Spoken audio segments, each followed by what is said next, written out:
Hello, Mama Angeles. We're moving to the next stage of the pandemic, and as the world resets to the new normal, we find ourselves seeking the right balance between health and livelihood, constantly adjusting the boundaries between liberty and responsibility. Now to the news.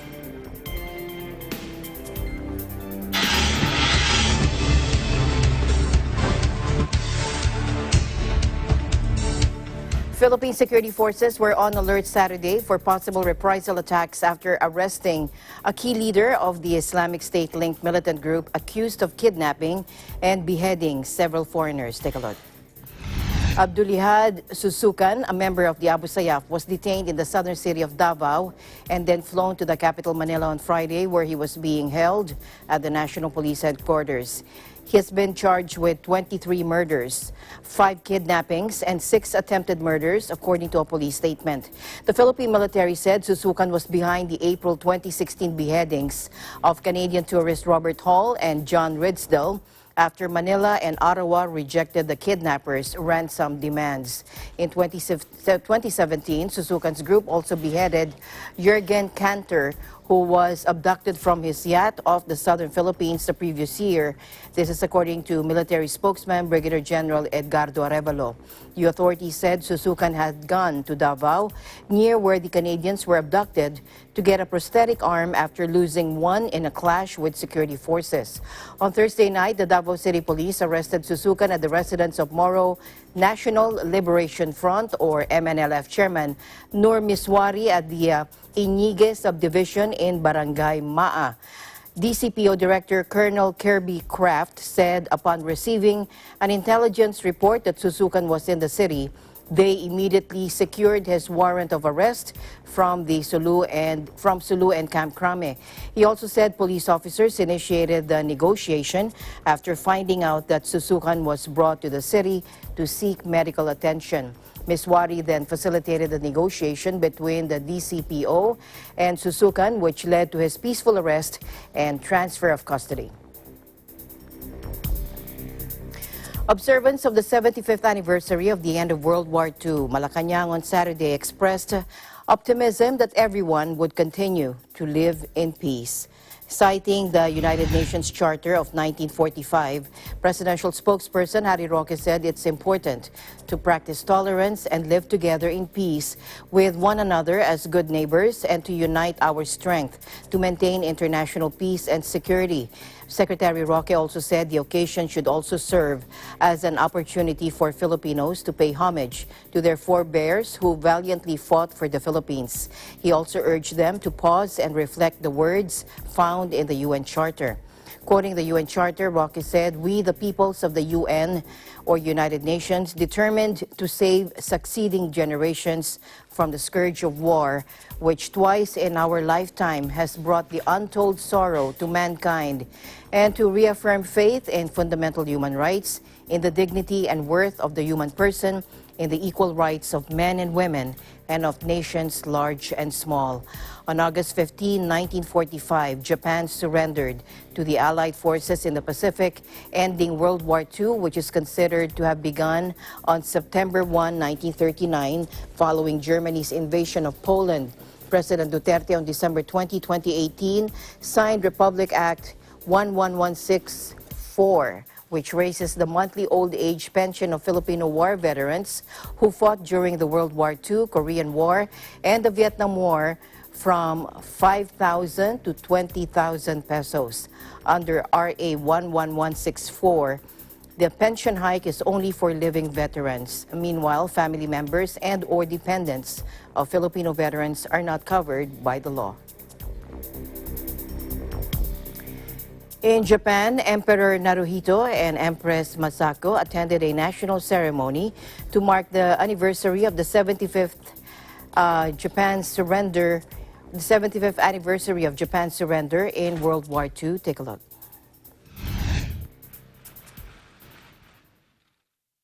戦後の長きにわたる平和な歳月に思いをいたしつつ、過去を顧み、深い反省の上に立って、再び戦争の惨禍が繰り返されぬことを切に願い、私たちは今、新型コロナウイルス感染症の感染拡大により新たな苦難に直面していますが、私たち皆が手を共に携えてこの困難な状況を乗り越え、今後とも人々の幸せと平和を希求し続けていくことを心から願います。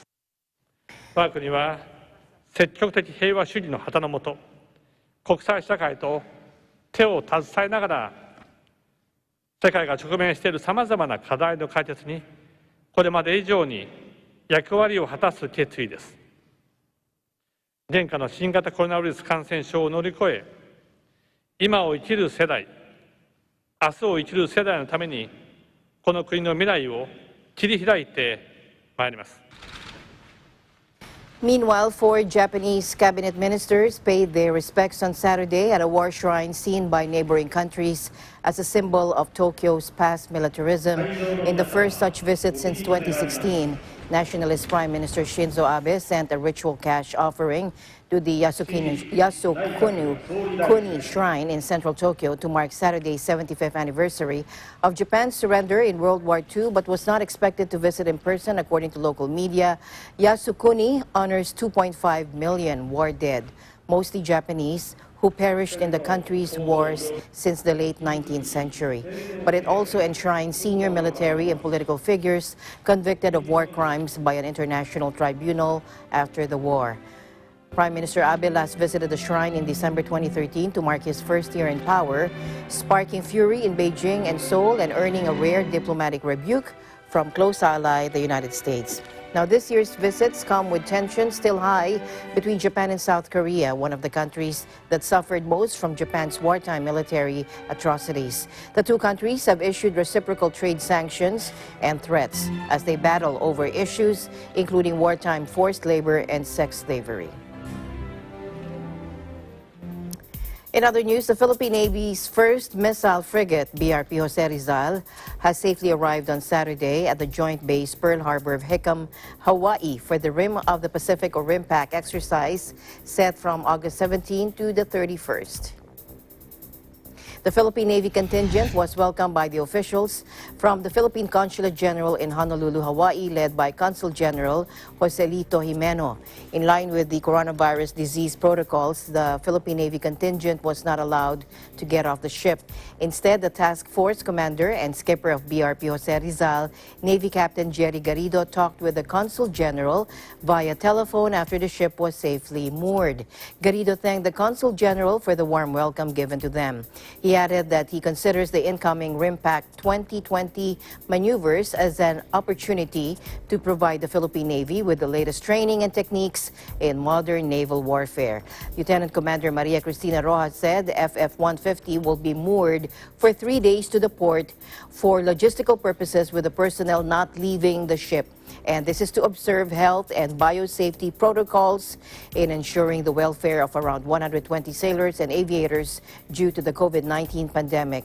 She added that the RIMPAC 20 exercise will be executed purely at sea, and all key components of Naval Task Force 80.5 shall simultaneously participate in the surface, air, subsurface, and maritime security operations serials of the exercise. She added that the Philippine Navy, through this participation, aims to advance its maritime operational capability to multilateral level, thereby increasing readiness and interoperability.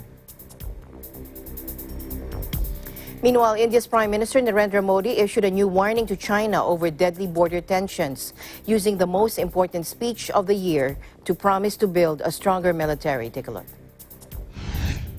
LOC से लेकर LAC तक देश की संप्रभुता पर जिस किसी ने आंख उठाई, देश की सेना ने, हमारे वीर जवानों ने उसका उसी की भाषा में जवाब दिया है।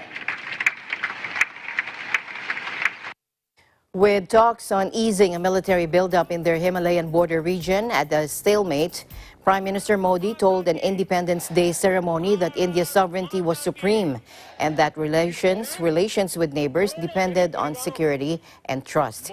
He said India's integrity is supreme for us, what we can do, what our soldiers can do. Everyone saw that in Ladakh, referring to a border clash with Chinese troops in the Ladakh region of the Himalayas on June 15. 20 Indian soldiers were killed in that clash, which saw the two sides fighting with batons, stones, and bare fists. China has also acknowledged that it suffered casualties, but without giving numbers. Attendance at the historic Red Fort in New Delhi for the speech was cut by more than half to 4,000 people, all of whom sat 2 meters or 6 feet apart because of the coronavirus pandemic. Thousands of anti-government protesters defied official warnings Saturday and rallied in Seoul as South Korea reported its highest number of coronavirus infections in 5 months. The protest was held on Liberation Day, which this year marked the 75th anniversary of independence from Japanese colonial rule following the end of World War II. Take a look. 지금 현 정권에 대해서 8.15 기념해서 모든 국민들이 모여서 그 현 정권에 대한 고발하기 위해서 코로나 바이러스는 비말로 전해지기 때문에 서로 다 마스크를 했기 때문에 전혀 관계없습니다. City Hall had sought a ban on demonstrations over the weekend as stricter social distancing guidelines were introduced following UN uptick in virus cases in the capital. Minor scuffles occurred when protesters broke police lines as heavy rain pelted the city. Now, demonstrators from a number of largely conservative groups directed a range of grievances towards South Korean President Moon Jae-in and his Democratic Party. Now, South Korea tightened coronavirus measures also on Saturday in Seoul and its surrounding areas as the country reported the highest number of new daily infections in more than 5 months. Take a look. The stricter social distancing guidelines include restrictions on gatherings and activities, including professional sports, which will be played behind closed doors in the capital area again. The move comes as South Korea reported 166 new cases on Saturday, the highest daily figure since early March, bringing the country's total infections to more than 15,000 with more than 300 deaths. South Korea stands at a critical juncture in the battle to control the coronavirus surge, according to Prime Minister Chung Si-kyun at a government response meeting. He said the top priority is to contain the spread of the virus in the Greater Seoul area. A majority of the new cases came from the Greater Seoul region, home to half of the country's 51 million people, raising fears about a major spike with a 3-day weekend starting in South Korea from Saturday. The country has been seen as a model on how to combat the pandemic, with the public largely following safety health measures such as face masks. It even started allowing limited numbers of spectators at sports games in July, which was reversed for the Greater Seoul region on Saturday. Australian Prime Minister Scott Morrison said 188 elderly people had died over the past week as the virus ripped through aged care homes in Melbourne. Officials said about 70% of Australia's 375 virus deaths had been at these facilities. And Mr. Morrison said Australians had high expectations of the services and standards at aged care homes and other facilities like hospitals and schools. Take a look. Over the course of this past week, we've got the news that there are now 188 aged care recipients who have passed away this week. A further 12 today in actual aged care facilities. There's been active cases of over 1,000 residents and over 1,000 staff. But in response, the work that is being done in Victoria, over 400 residents and aged care facilities have been transferred to hospitals now. That's where the system received the greatest challenge. We can't ignore that fact. I mean, COVID-19 broke out in Melbourne.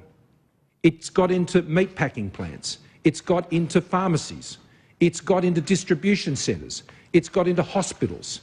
It's got into aged care facilities. That's what happens with a pandemic. There is not some special force field around aged care facilities that can ultimately protect in that environment. And that's what occurred. And that has caused an enormous disruption in the continuity of care in those aged care facilities. So overall now we have more than 1,700 Australian Defence Force personnel on the ground in Victoria, supporting testing, supporting police control points, supporting contact tracing and community engagement and door knocking, supporting planning logistics and supporting aged care response.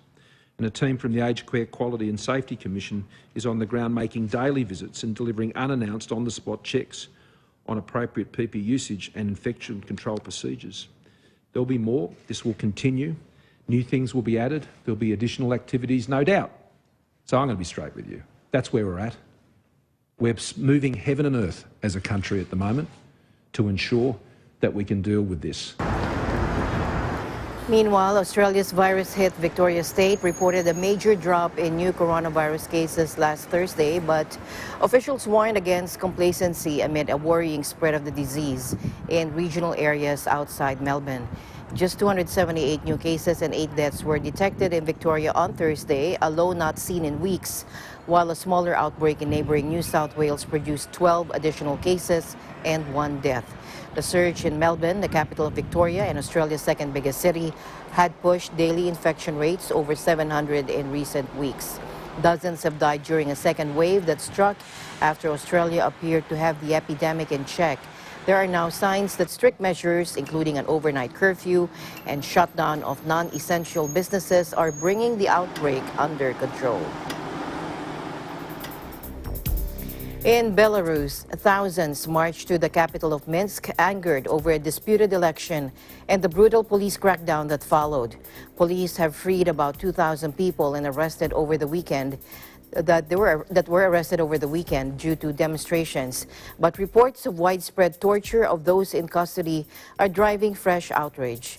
Now the European Union is drafting a list of people in Belarus who could face sanctions for their role in the crisis. Let's listen in.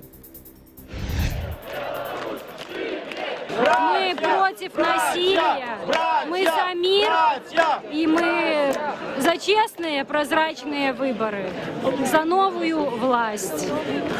10 лет. И я всегда ждала момента, когда наконец-то люди поймут, увидят, что на самом деле у нас происходит. Все давно знали, но все молчали. К сожалению, понадобились жертвы для того, чтобы проснулись все. Но, как видим, The opposition movement gained momentum as large groups of workers from huge tractor and automobile factories downed tools for the first time and marched to the central square capital. Opposition leader Svetlana Tikhanovskaya, who claimed victory in Sunday's polls, called for further protests against Lukashenko at the weekend. Since Sunday, authorities have cracked down on massive protests that followed what they called an election stolen by Alexander Lukashenko, known as Europe's last dictator. And police have used rubber bullets, stun grenades, and, in at least one case, live rounds to disperse the crowds, with hundreds injured. Opposition leader Svetlana Tikhanovskaya announced the creation of a coordination council to ensure a transfer of power, asking foreign governments to help us in organizing a dialogue with Belarusian authorities. Now, the demonstrations are the largest since independence 30 years ago. Take a look. Было много людей с оружием, начали стрелять по рукам, по ногам. Сначала люди шли мирно, они шли сцепкой, устроили большую сцепку и начинали подъезжать просто автозаки параллельно дороге и забирать людей. Естественно, потом до столкновений доходило и уже непосредственно через где-то часа-полтора пошли резиновые пули и гранаты светошумовые. Today, when one protest of 10,000 reached, soldiers laid down their shields. Unlike the scenes earlier, as you saw the violent detentions days earlier, now police stood by quietly. And Belarus top security official apologized for beating the protesters. Officials have confirmed 2 deaths in the unrest, including 1 man who died during a demonstration in Minsk and another who died in custody after being arrested in the southeastern city of Gomel.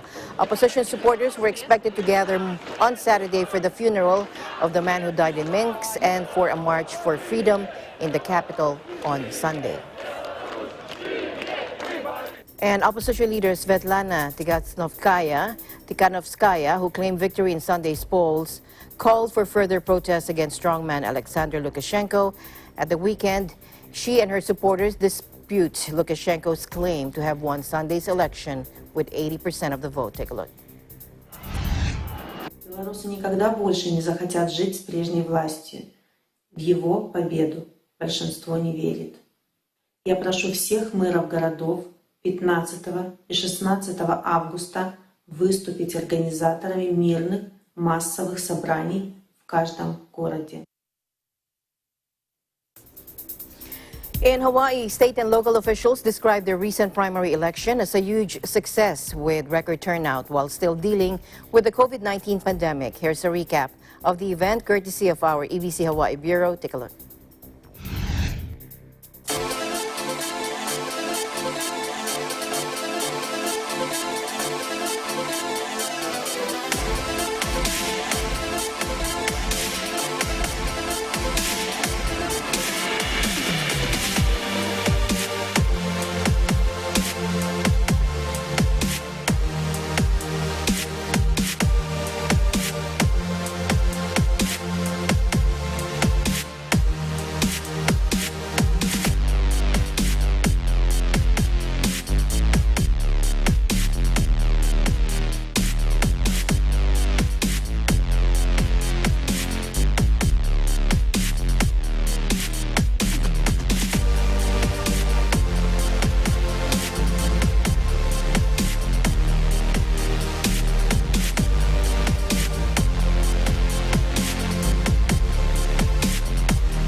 Now, Britain has secured access to 90 million doses of two promising coronavirus vaccines, according to the government, taking its total orders of potential COVID-19 vaccines to hundreds of millions of doses.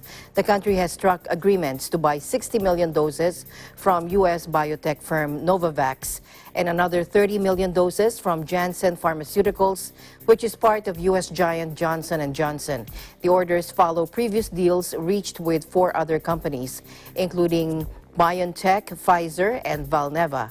And that means Britain has agreed access to 4 different vaccine types being produced by 6 firms. Take a look. What we've secured now is 6 different vaccines across 4 different formats. And since we don't know which, if any, of these vaccines are going to work, we think it's important to have spread our risk across the different types. And so it's not likely that all of them will work. So some of these, or most of them, will probably fail. So that's why I don't think of it in terms of total doses, but do we have sufficient doses to be able to vaccinate those people in the UK who are most at risk of infection? I think this is a good start. But will there be better and different vaccines coming in the future? I'm sure there will. And since we think this virus is here to stay, we don't think this is one that's going to just disappear like SARS-1. We think we do need a broad portfolio of different vaccines, because I do not think there will be a single vaccine that will be suitable for everybody. It's more likely that will be different vaccines for different types of people according to their immune response. I think the most optimistic time to receive the first doses would be the tail end of this year. So it's just possible that with Oxford and BioNTech, they will have efficacy data towards the end of the year. And of course, that data then has to be reviewed by the regulators before it is approved. And if everything goes well, it's possible you could get that data this year and then start dosing people. But it's more likely that it'll be early next year. Countries around the world have been racing to strike agreements for some of the dozens of COVID-19 vaccines currently in development. Russia said this week it had developed the world's first vaccine offering sustainable immunity against the virus and was in the final stage of human trials. Vietnam's health ministry is looking to buy up to 150 million doses of the Russian vaccine, according to state media, despite global skepticism over its effectiveness and safety. Now, Bingham said no Western regulator would currently approve the Russian vaccine given the level of data available. Take a look. And there's no reason to think the vaccine doesn't work or is not safe. But there is no data suggesting it is safe or effective. And certainly no Western regulator would approve a vaccine on the back of this level of data. In Moscow, Russia has started manufacturing its new vaccine for COVID-19, according to Interfax news agency, citing the health ministry. Take a look. Russia has said the vaccine developed by Moscow's Gamaleya Institute and the first for the coronavirus to go into production will be rolled out by the end of this month. Some scientists said they fear Moscow may be putting national prestige before safety. Vietnam's health ministry said it's looking to buy a bulk order of the Russia's coronavirus vaccine. President Vladimir Putin declared Russia the first country to approve a vaccine on Tuesday, even though final stage testing involving more than 2,000 people was only due to start on Wednesday.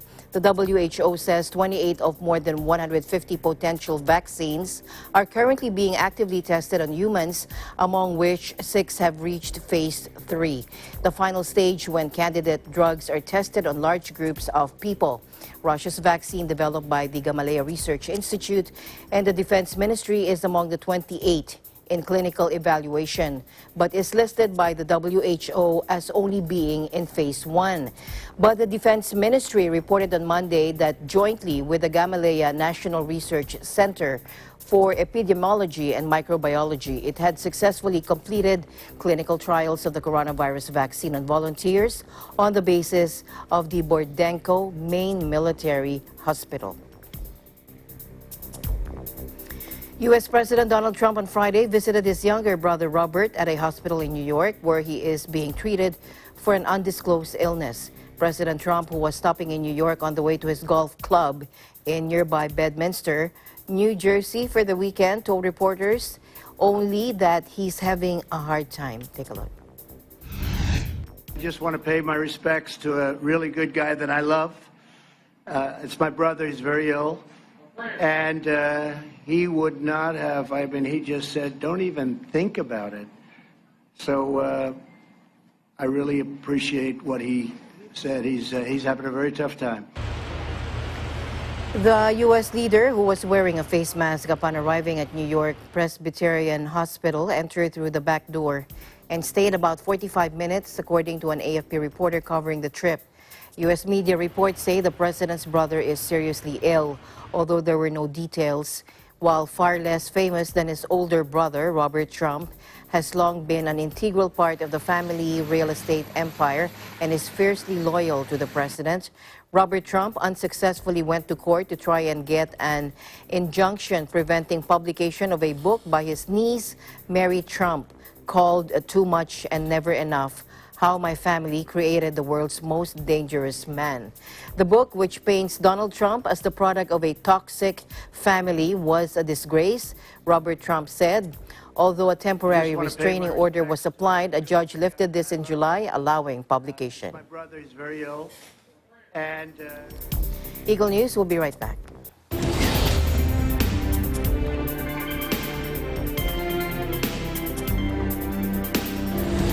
Mula noon hanggang ngayon, gabay natin ang MTRCB ratings sa matalino at responsableng panonood.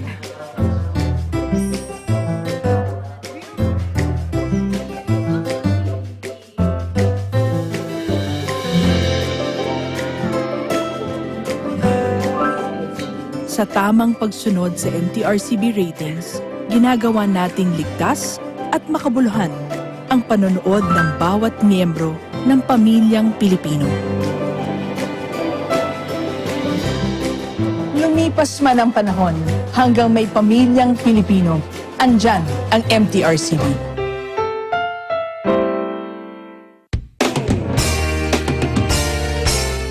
The search for the best continues. Tagi sa Nanggaling Part 2 is now accepting audition entries. If you are 21 to 59 years old and have what it takes to be the next Tagi sa Nanggaling Grand Winner as a solo performer, duet, trio, band, or grouped act, submit your audition entries now. Just follow these guidelines.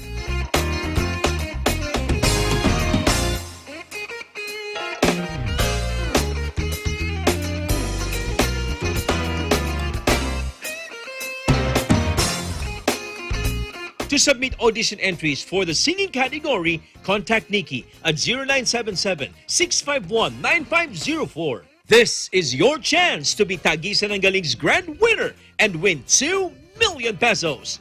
For more details and updates, visit and like the Tagi sa Nanggaling Facebook page. What are you waiting for? Join now!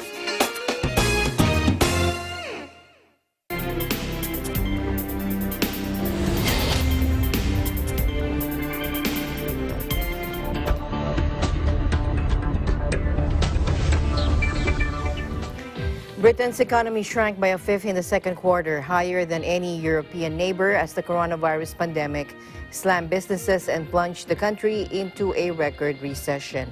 The UK, which has the highest death toll in Europe from the coronavirus, appears to be paying a heavier price for locking down later than its continental neighbors. The British economy also relies more heavily on the hard-hit services sector than other European countries. Take a look. We're just very worried about the future.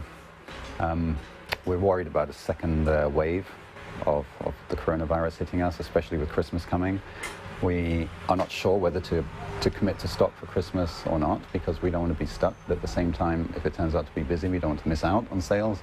So it's a very uncertain time. Well, it's clear that the UK economy has entered into a recession, the biggest recession on history. The economy contracted by around 20% in the second quarter, which puts that as one of the biggest contractions of any advanced economy as a result of the pandemic.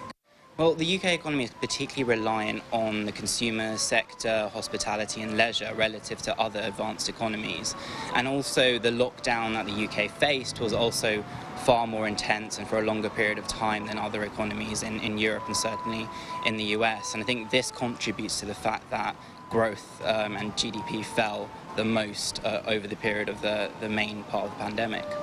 Well, the economy has already started to recover somewhat, but we know that a number of challenges faced by businesses, also high unemployment, which could potentially increase in the coming months, may mean the speed at which the UK jumps out of this recession might be particularly slow, and there's obviously concerns around what happens with Brexit at the end of the year as well.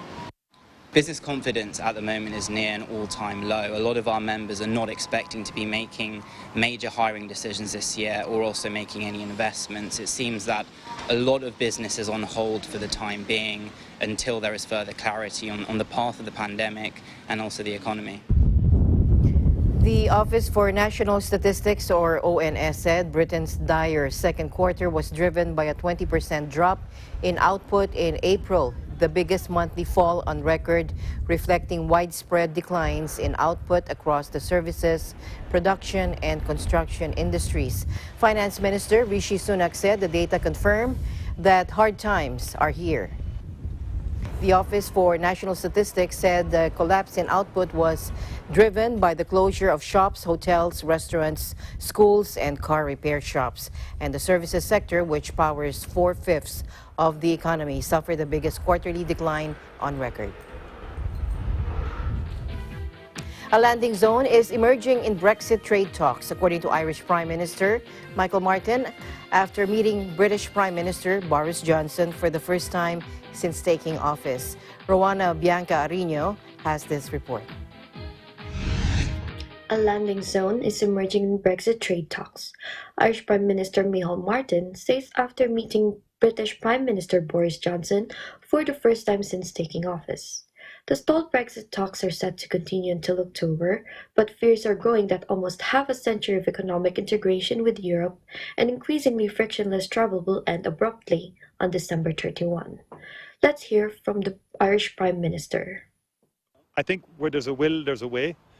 It seems to me that there is a landing zone, if that will is there on both sides, and I think it is, on the European Union side and on the British side, to find that landing zone. My own gut instinct is that there is a shared understanding that we don't need another shock to the economic system that the no-deal Brexit would give, or that a suboptimal trade agreement would give to our respective economies across Europe, Ireland, and of course within Great Britain itself, alongside of the enormous shock that COVID has already given. We both agreed on the absolute necessity for a free trade agreement that would be tariff-free, quota-free, that's the best possible outcome for the European Union, for the United Kingdom. Ireland's Prime Minister Michael Martin said Thursday that his British counterpart Boris Johnson was very committed to reaching a trade agreement with the European Union after they met in Belfast. It was the pair's first face-to-face meeting since Martin was elected Taoiseach in June. After the wide-ranging meeting, Martin told the reporters that they both agreed on the absolute necessity for a free trade agreement that would be tariff-free and quota-free. He said it's the best possible outcome for the European Union, for the United Kingdom, and for businesses in the island of Ireland in terms of jobs and certainty. Martin added that Johnson was very committed to reaching a comprehensive agreement with Europe. Johnson was also scheduled to meet Northern Ireland's First Minister Arlene Foster and Deputy First Minister Michelle O'Neill during the visit. Ahead of this trip, Johnson said Britain would stand side by side with Northern Ireland. Britain formally left the European Union on January 31 after voting to leave in 2016, but is currently in a standstill transition period until the end of 2020 as it tries to negotiate a new trade deal with the European Union. Talks are ongoing to try and find a deal between London and Brussels. The stalled talks are set to continue until October, but fears are growing that almost half a century of economic integration with Europe and increasingly frictionless travel will end abruptly on December 31. Also on Thursday, Britain's senior Brexit negotiator David Frost tweeted that round 7 of negotiations would begin in Brussels next week. Frost wrote that their assessment is that the agreement can be reached in September, and they will work to achieve this if they can. However, he added, the UK's sovereignty over our laws, our courts, or our fishing waters is of course not up for discussion, and they will not accept anything which compromises it. I'm Rowena Bianca Arino, correspondent in the Republic of Ireland, and will live in interesting times.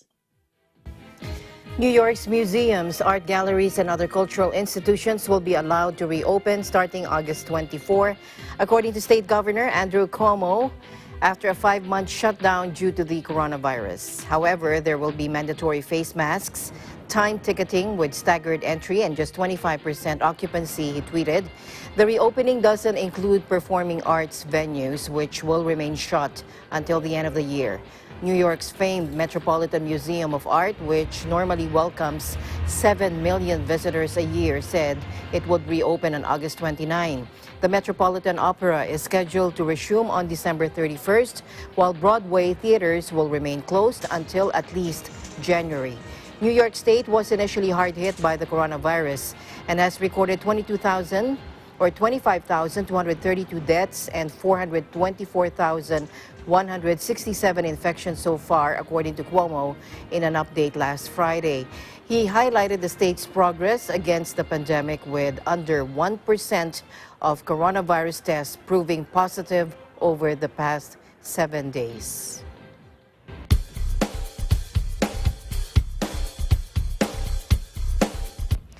The Pentagon said Friday it was setting up a new task force under the U.S. Navy to investigate UFO sightings. With the creation of the Unidentified Aerial Phenomena Task Force, the Defense Department hopes to improve its understanding of and gain insight into the nature and origins of UAPs, according to spokeswoman Susan Go in a statement. Rather than little green alien invaders, the U.S. military is actually concerned about unidentified aerial phenomena connected with its terrestrial adversaries. Washington is particularly concerned about China's spying capabilities using drones or other airborne means. The mission of the task force is to detect, analyze, and catalog UAPs that could potentially pose a threat to U.S. national security, according to Gao. The announcement of a new task force comes after the Pentagon in April officially released 3 videos taken by U.S. Navy pilots showing mid-air encounters with what appear to be UFOs. The grainy black and white footage had previously been leaked, and the Navy had acknowledged they were Navy videos. One of the videos was shot in November 2004 and the other 2 in January 2015.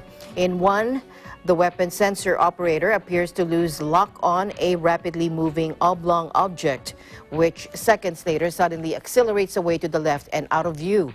In another video tracking an object above the clouds, one pilot wonders if it is a drone.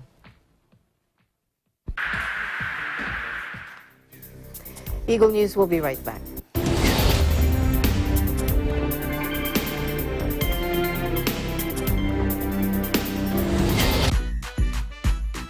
Know the latest news and information here and abroad in Aguila Balita, the morning and noontime news programs brought about by the synergy of Net25 and Radio Aguila. Get the fresh news and reports from Luzon, Visayas, and Mindanao in our midday newscast in Aguila, Pilipinas. Track the latest stories in the provinces in Aguila Provincia. Be aware of important events in the region in ASEAN in Focus. And be updated with the biggest news around the world with the support of its international correspondents and volunteers in Eagle News International. Tune in to Mata ng Aguila and get the day's headlines and news that are sharp, accurate, and objective. Catch all of these on Net25, your reliable source of news, entertainment, and technology updates. You can also watch our news and current affairs programs and entertainment shows through our Eagle News and Net25 Facebook pages, YouTube channel, at Eagle News, and in our live streaming sites. Be informed with relevant news and information in these interesting times.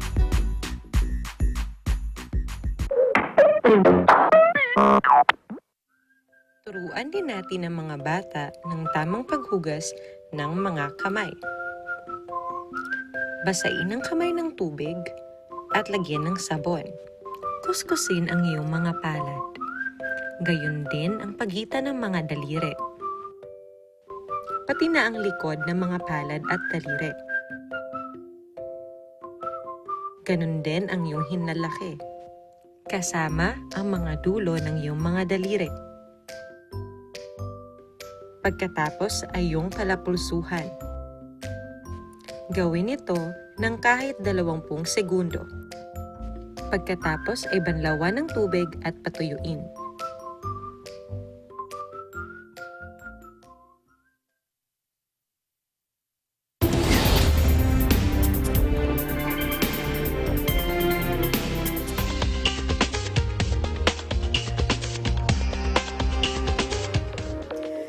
Firefighters in California face an uphill battle against 3 raging wildfires.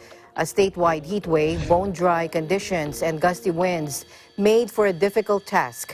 Firefighters in Los Angeles County continue to battle the ranch fire as it burns through the Azusa foothills. The ranch fire has burned at least 3,000 acres and has led to the mandatory evacuation of homes and other buildings in the area. Several wildfires exploded in Southern California also on Thursday, including the ranch fire and lake fire. Now, the largest fire has charred more than 18 square miles and threatens more than 500 homes and has little containment. The lake fire has burned down houses and destroyed cars in Angeles National Forests, California, burning across an area of over 10,000 acres.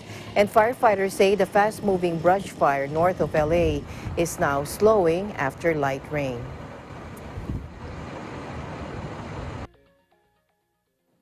Yeah, this is very early to be starting off with fires this soon. So we're expecting a very hot and dry summer. That's what we've got. We're expecting even hotter weather coming up later this week. We're very fortunate that we got a little bit of precipitation this morning. It's been tremendous in helping us out. More than 300 firefighters backed by helicopters and fixed-wing aircraft were deployed to fight the blaze. Wildfires have become more frequent and bigger in California in recent years, in part driven by climate change.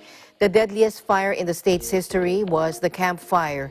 It took place in Northern California in November 2018 and killed 86 people. Meanwhile, the weekend's forecast for the area calls for triple-digit temperatures and extreme fire danger. A fresh streak of oil spilled from a bulk carrier stranded on a reef in pristine waters off Mauritius, which is already reeling from the ecological disaster as demands mounted for answers as to why the vessel had come so close to shore. Take a look. The Japanese-owned MV Wakashio ran aground on a coral reef on July 25 and a week later began leaking over 1,000 tons of oil into a protected marine park boasting mangrove forests and endangered species. Mauritius declared an unprecedented environmental emergency last week. France and Japan have responded to the Indian Ocean island's call for help, along with thousands of ordinary Mauritians who volunteered day and night to clean sludge from the picturesque tropical coastline. Salvage crews race against the clock, with the boat threatening to split in two to pump almost 3,000 tons of remaining fuel off the boat. A source working on the salvage operation, speaking on condition of anonymity, said the oil sludge came from the machine room where it was possible to pump the oil out. The spill is an ecological and economic disaster for Mauritius, which relies heavily on tourism. The government has come under fire for doing too little in the week after the ship ran aground, while experts from the Japanese Nagashiki Shipping Company, which owns the Wakashio, took 3 weeks to arrive. The Food and Agriculture Organization of the United Nations, or FAO, is fighting the ongoing infestations of desert locusts in East Africa, where the locust situation remains a threat to people's livelihood and food security. Take a look. What we're experiencing now are hatchlings, which we call hoppers, or rather in the biological terms, they are called nymphs. And these nymph stages is what our focus is to control.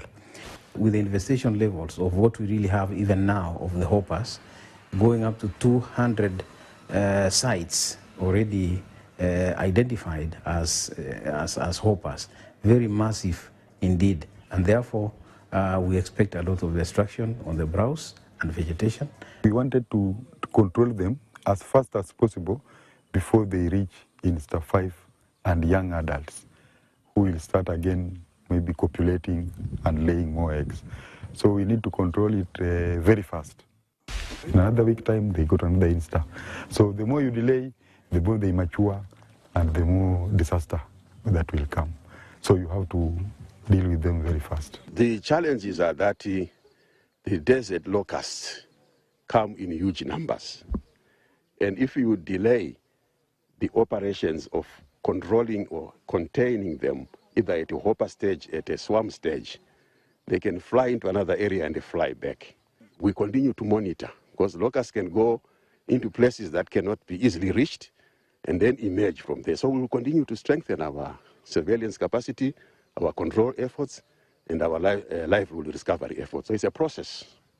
So we can't specify a specific date that by this date they would go, but we can simply say by this date we have contained to a large extent what could have been a disaster.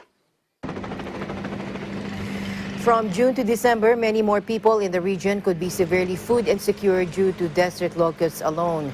But now, with COVID-19 as an additional factor and the pre-existing caseload of people already food insecure prior to the upsurge, the situation in the region is quite dramatic. What the government is doing in the county to reclaim land to the government. No traffic jams, easy parking, and social distancing. More and more New Yorkers are turning to scooters to get around the city. Take a look.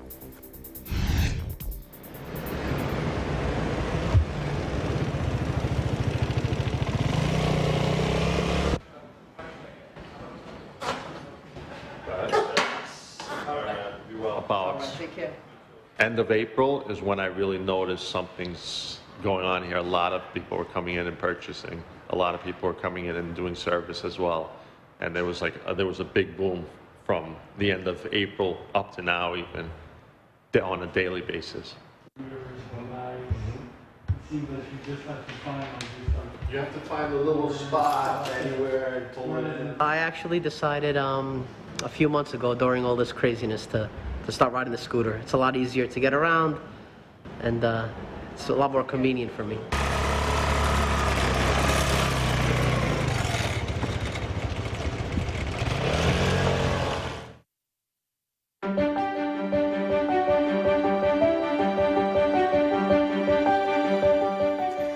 An Iglesia ni Cristo's Aid to Humanity event reached out to the community of Barons River in Manitoba. Kathleen May Pangan reports from Canada. The young, the old, men, women, and children of the Barons River community will indeed be happy with the donations of clothing, shoes, books, and toys carefully packaged and prepared by the members of the Iglesia ni Cristo here in the District of Manitoba.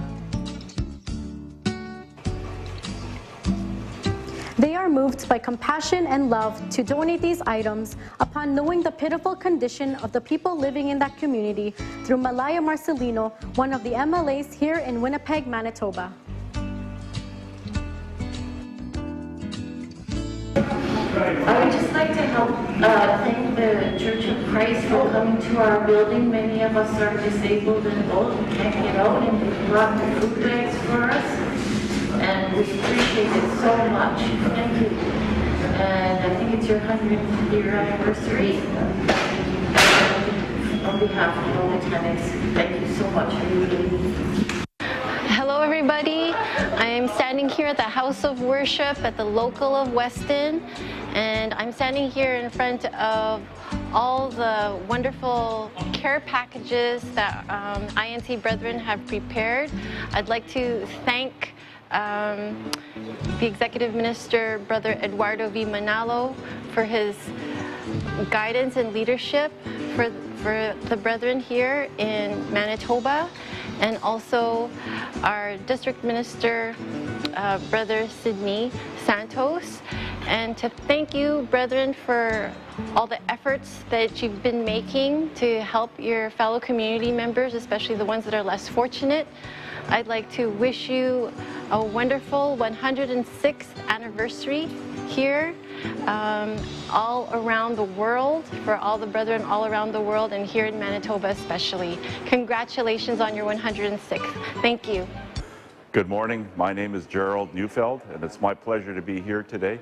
I've recently had the opportunity to meet some of the very fine people from INC in Winnipeg. And at this point, I'd like to take the opportunity to give my heartfelt thanks to Brother Eduardo V. Manalo for some very significant contributions that are being made by the brothers and sisters of the INC in this region. And today specifically, I come here representing our other brothers in the Barons River watershed area, the communities of Pekanchicum, Ontario, and Poplar Hill, Ontario, Pondgassi, Manitoba, which is where I grew up, and Little Grand Rapids, Manitoba. These are all Indigenous First Nation communities. They're all fly-in, And some of the contributions that the INC here in Winnipeg have made have a significant impact to these fly-in communities. They're very remote. They're boxes of clothing. And on behalf of the leadership and the people who live in these communities, I'd just like to share with you my most heartfelt thanks. And so I very much appreciate it, and it's a pleasure to be here. Thank you very much. The Iglesia ni Cristo, or Church of Christ, have prepared these giveaways in commemoration of their 106th anniversary today, July 27, 2020, to the Felix Y. Manalo Foundation and to the dynamic leadership of their Executive Minister, Brother Eduardo V. Manalo. Reporting for Eagle News from Manitoba, Canada, I am Kathleen May Pangan. We live in interesting times. Thank you, Kathy. In time of physical and emotional distance, we give importance to the unsung service delivered by our frontliners, our news correspondents positioned all over the world. Without them, we would not have the eagle-eye focus on the facts of this pandemic and its continuing repercussions on our lives. To our international correspondents, thank you for staying in touch with our viewers. Stay safe, protect yourselves and others. Good night. I'm Alma Angeles. We live in interesting times.